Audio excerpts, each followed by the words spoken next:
لا يؤاخذكم الله باللغو في أيمانكم ولكن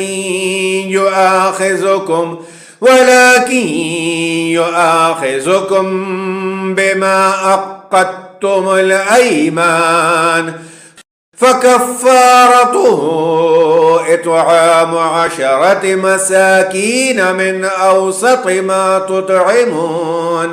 ما تطعمون أهليكم أو كسوتهم أو تحرير رقبة، فمن لم يجد فصيام 3 أيام، ذلك كفارة أيمانكم إذا حلفتم، واحفظوا أيمانكم، كذلك يبين الله لكم آياته لعلكم تشكرون.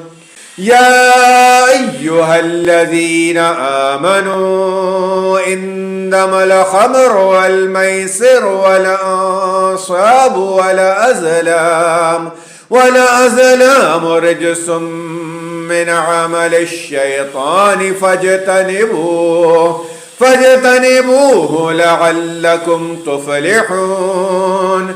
إنما يريد الشيطان أن يوقع بينكم العداوة والبغضاء في الخمر والميسر ويصدكم عن